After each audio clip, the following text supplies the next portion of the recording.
ফেসবুকের মধ্যে ঢুকতেই পারতাছি না, আমার জন্য কি একটা অবস্থা, খালি আখি কাইলানি আর আখি কাইলানি। ভাই রে ভাই, আমার গায়ের রং নিয়ে যে মানুষের এত সমস্যা। কিন্তু মজার কথা হচ্ছে, আমার গায়ের রং যে কালো, এটা নিয়ে আমার বিন্দু পরিমাণে সমস্যা নেই। আমি সবসময় আল্লাহর কাছে শুকরিয়া আদায় করি এটার জন্য যে আল্লাহ আমাকে চার হাত পা একদম সুস্থ স্বাবলম্বী আমাকে রাখছে এইটার জন্য। যাদের হাত পা নাই বা যারা হচ্ছে বিভিন্ন রোগে আক্রান্ত, একমাত্র তারাই জানে যে সুস্থ থাকাটা হচ্ছে আল্লাহ তাআলার কত বড় নিয়ামত।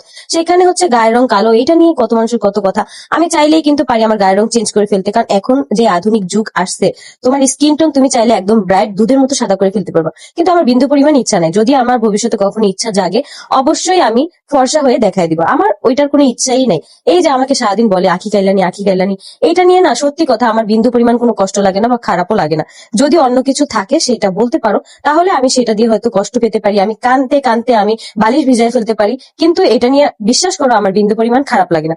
বরঞ্চ আল্লাহর কাছে আমি এইটা নিয়ে সবসময় শুকরিয়া আদায় করি যে আমার গায়ের রং আল্লাহ যদি কালোও দেয়, কিন্তু তারপর আমাকে সুস্থ রাখছে। যাই হোক, বালসালের কথা বাদ দিয়ে আসি নিজের কথায়। এই যে দেখতেছো তোমরা, আমি একটা কোক নিছি, একটা ফুটিকা আর পানির বোতল। এখানে পানির বোতল নেওয়ার একটাই রিজন যে এখানে কোকের সাথে হচ্ছে পানির বোতলটা আর কি ফ্রি দিচ্ছে, যার জন্য। তো একটা মেহমান বাসায় যাচ্ছি, এখন যদি এই পানির বোতলটা নিয়ে যাই কেমন একটা ব্যাপার, আবার না নিলেও হচ্ছে না, মানে এটার সাথে এটা ফ্রি, কি একটা অবস্থা। তো আমি কিন্তু চলে আসছি আমার সেই শুভাকাঙ্ক্ষীর বাসা। আমি কিন্তু প্রায় বলতে গেলে প্রতি সপ্তাহে হচ্ছে তার বাসায় একবার করে এসে ঘুরে যাই।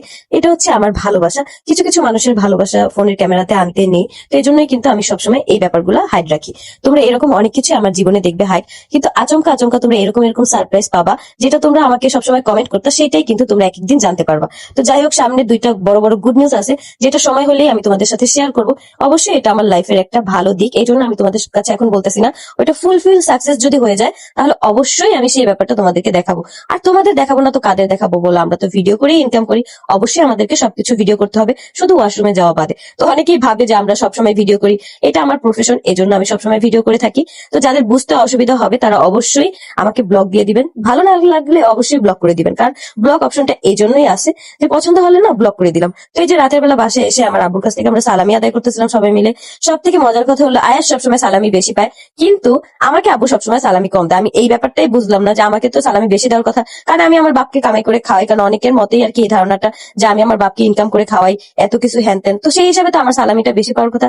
কিন্তু এখানে হচ্ছে ঘটনা উল্টাই ঘটে যায়। কি আর করার, এটাই জীবন। একজনকে কলিজা ঘোরা করে দিলেও বলবে যে লবণ কম হয়েছে। যাই হোক, আজকের ব্লগটা কেমন লাগলো অবশ্যই এই ভিডিওতে কমেন্ট করে জানাও।